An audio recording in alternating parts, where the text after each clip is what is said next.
Poem number 1, The Raven, by Edgar Allan Poe.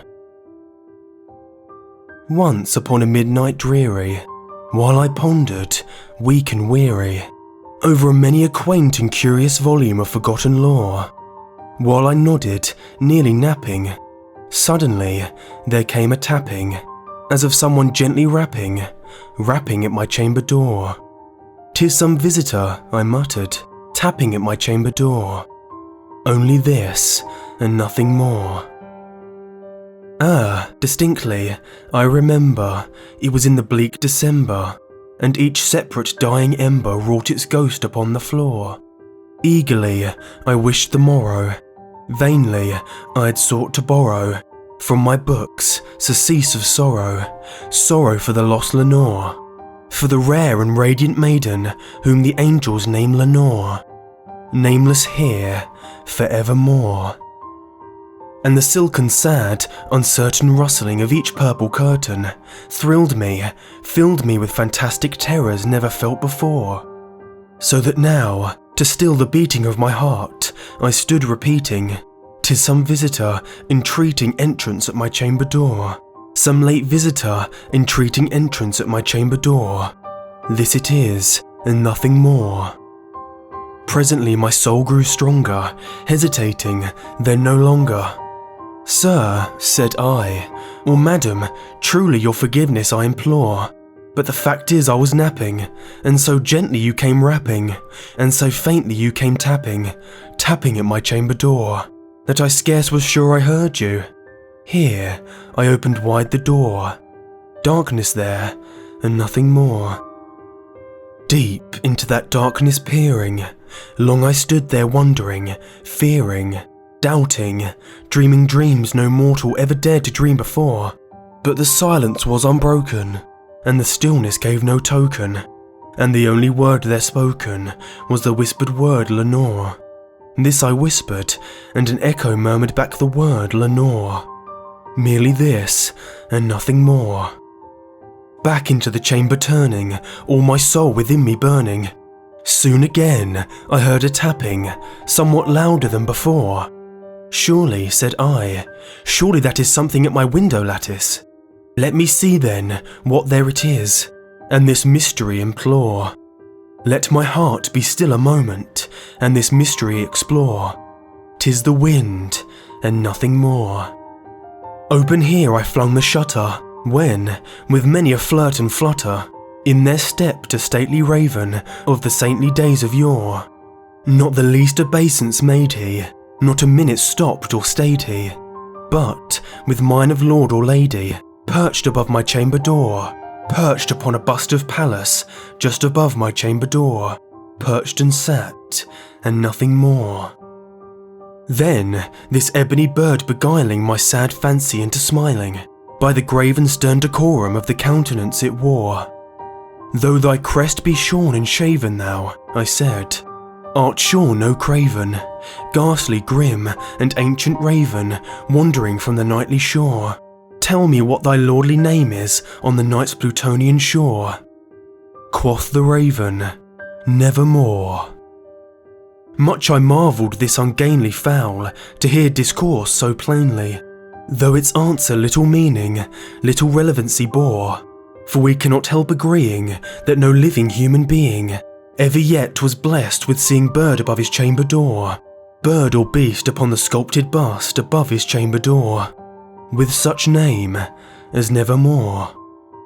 But the raven, sitting lonely on the placid bust, spoke only that one word, as if his soul in that one word he did outpour. Nothing farther than he uttered, not a feather then he fluttered, till I scarcely more than muttered, "Other friends have flown before, on the morrow he will leave me, as my hopes have flown before." Then the bird said, "Nevermore." Startled by the stillness broken by reply so aptly spoken, "Doubtless," said I, "what it utters is only stock and store, caught from some unhappy master, whom unmerciful disaster followed fast and followed faster, till his songs one burden bore, till the dirges of his hope that melancholy burden bore, of never, nevermore." but the raven still beguiling all my fancy into smiling. Straight I wheeled a cushioned seat in front of bird and bust and door. Then, upon the velvet sinking, I betook myself to linking fancy unto fancy, thinking what this ominous bird of yore, what this grim, ungainly, ghastly, gaunt, and ominous bird of yore meant in croaking, Nevermore. This I sat engaged in guessing, but no syllable expressing, to the fowl whose fiery eyes now burned into my bosom's core. This and more I sat divining, with my head at ease reclining, on the cushion's velvet lining that the lamplight gloated over, but whose velvet violet lining with the lamplight gloating over, she shall press, nevermore. Then, methought, the air grew denser, perfumed from an unseen censer, swung by seraphim, whose footfalls tinkled on the tufted floor. Wretch, I cried, thy God hath lent thee, by these angels he hath sent thee, respite, respite, and nepenthe from thy memories of Lenore. Quaff, oh quaff this kind nepenthe, and forgot this lost Lenore. Quoth the raven, Nevermore. Prophet, said I, thing of evil, prophet still, if bird or devil, whether tempter sent, or whether temptest toss thee here ashore, desolate, yet all undaunted, on this desert land enchanted, on this home by horror haunted, tell me truly, I implore, is there balm of Gilead? Tell me, I implore. Quoth the raven, Nevermore. Prophet, said I, thing of evil, prophet still, if bird or devil, by that heaven that bends above us, by that God we both adore, tell his soul within sorrow laden if, within the distant Aidenn, it shall clasp a sainted maiden, who the angels name Lenore. Clasp a rare and radiant maiden, whom the angels name Lenore. Quoth the raven, Nevermore. Be that word our sign of parting, bird or fiend, I shrieked, upstarting. Get thee back into the tempest and the night's Plutonian shore. Leave no black plume as a token of that lie thy soul hath spoken. Leave my loneliness unbroken. Quit the bust above my door. Take thy beak from out my heart, and take thy form from off my door. Quoth the raven, Nevermore. And the raven, never flitting, still is sitting,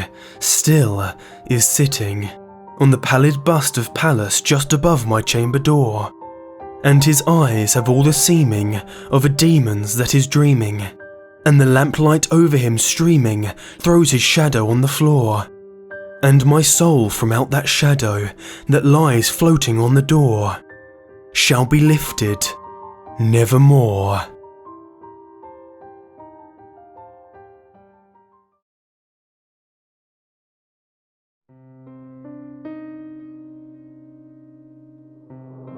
Poem number 2, The Rotted Man by Thelirivalley.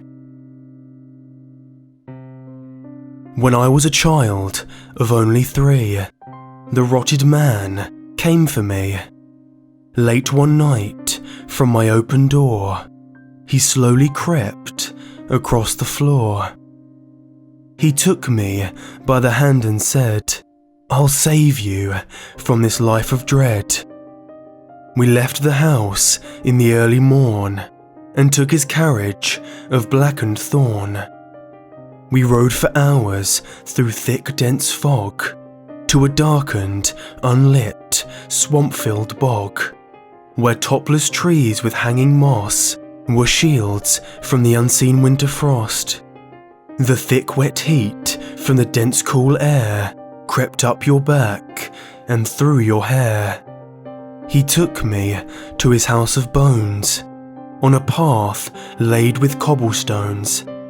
Upon his door hung a head of a child with hair a fiery red. His hall was bathed in blood-red tile. The walls were stacks of flesh in piles.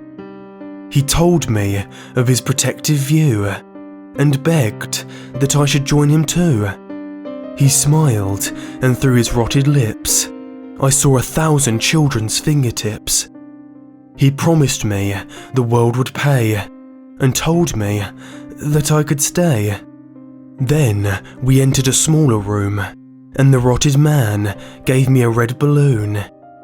Then I saw my mum through tinted glass. The man with her was talking fast. The tears were pouring from her eyes. The man held her while she cried. Then the rotted man did the strangest thing. He sat down with me and began to sing. A soft, nice tune that filled my head with puppy dogs and fresh-baked bread. It was then I noticed that the rotted man was simply old and had a tan. And then my mum burst in the room, the feel of warmth, her sweet perfume. She hugged me tight and swore to me, from here on out, Dad would let us be.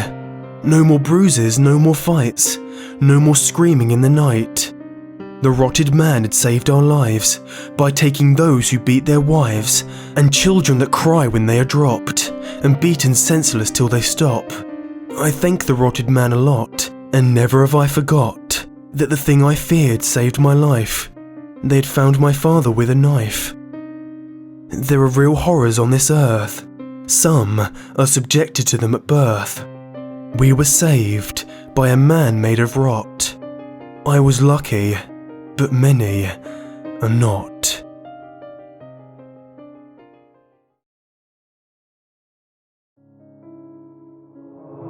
Poem number 3. Into the further you go.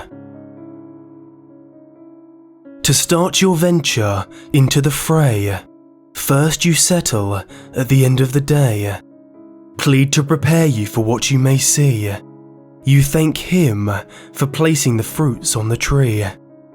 And as the ticking takes you further below, into the further you go.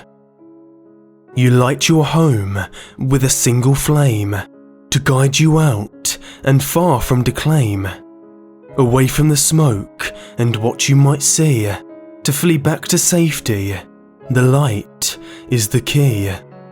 And as the ticking takes you further below, into the further you go. Close your eyes and sharpen your mind, for all weariness you leave behind. Any links to love and the world must be shed, for what lies below longs to hide in your head. And as the ticking takes you further below, into the further you go. Meditate for an hour and a second. Keep your mind here and refrain from flexion. Contemplate the further and what you may see. Let your mind open and your soul will be free. And as the ticking takes you further below, into the further you go. As you steady in this state, explore and venture, but do not wait. For any company you decided to stem, go on without. In here you can't see them. And as the ticking takes you further below, into the further you go. Take the candle you lit before and venture out of the nearest door. Your sanctuary has gone and your home disappeared. Welcome to the further and all that you feared. And as the ticking takes you further below, into the further you go. Normality now is to see blinking red lights near and around you in the curling rise of yellow smoke, and fog you are sure definitely was not there before. And as the ticking takes you further below, into the further you go. Your ears and the eternal night play tricks, that the faucet overflows with the waters of Styx. The reddest lights continue to gore as the smoke leads you to the front of his door. And as the ticking takes you further below, deeper into the further you go. A warning to all adventurers beware. The bodiless eyes bid a scarlet glare to alert that you're here to their invisible peers. Behind its door, their warnings he hears, and as the ticking takes you further below, deeper into the further you go. If you grow scared, your journey must stop. The further comes alive to bargain a swap of their empty blackness for your beating heart. Go in through the door for the end to start. And as the ticking takes you further below, deeper into the further you go. On the other side of the gated way, the flames of hell much further away. Hideous thoughts and smells abound. Their faces spin around and around. And as the ticking takes you further below, deeper into the further you go. They stare out at you from a single frame, their mouths moving quietly and uttering blame and hate for you and all that you've done. You'll feel to end, your mind will run. I counted 3 the time I went. In a tall mirror their faces bent and curved around like a painted frown that one could find on the face of a clown. These are the faces of the people you've lost, the ones you envisioned and the ones that cost you heartache and longing for months on end. Your thoughts of goodbye up to heaven you'd send. But no, here they are, they swirl in the mirror. Down in the further, life becomes dearer than anything that could have sparked the idea to share a midnight somewhere but here. In front of the glass, you lose your mind. Crouched in the dark, the door behind, you'll hear it slam shut, regardless of luck. Inside the further, you're stuck.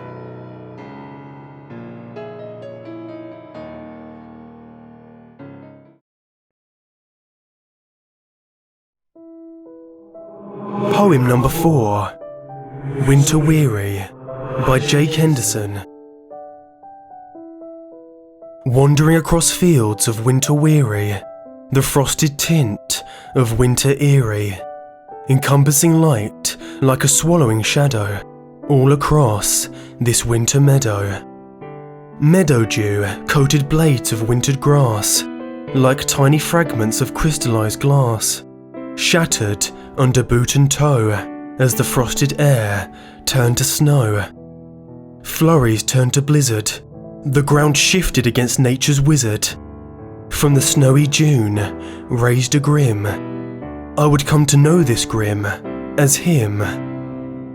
We pondered as we wandered across fields of winter weary, surrounded by the frosted tint of winter eerie. Him encompassed light like a swallowing shadow as we wandered all across this winter meadow. Sharp blades of ice imprisoned the wintered grass, shimmering fantastically like shards of crystallized glass, shattered under robe and shroud. The sky was swallowed by a gash-like cloud.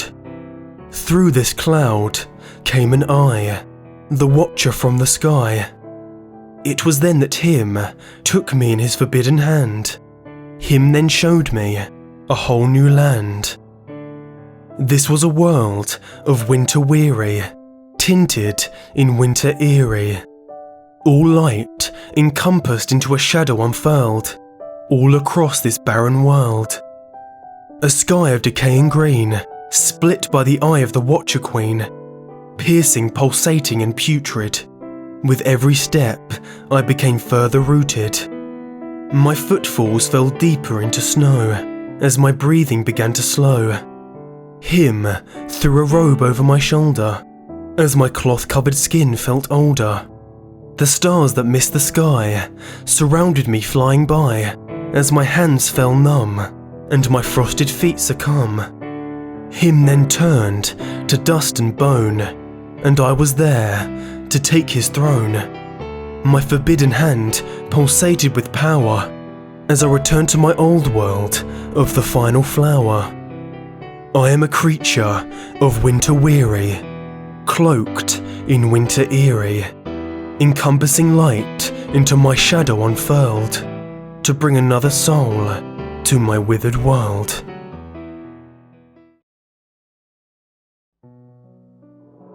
Poem number 5, Alone, by Edgar Allan Poe. From childhood's hour I have not been, as others were I have not seen, as others saw I could not bring my passions from a common spring. From the same source I have not taken my sorrow I could not awaken my heart to joy at the same tone.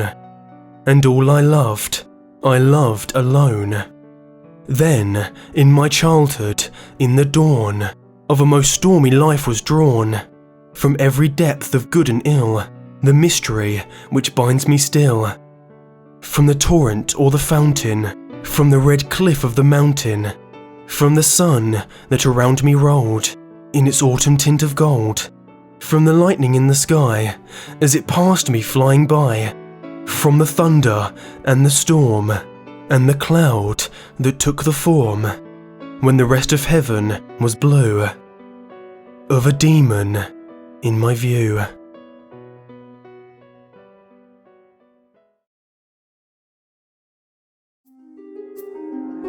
Thank you for watching. I hope you enjoyed.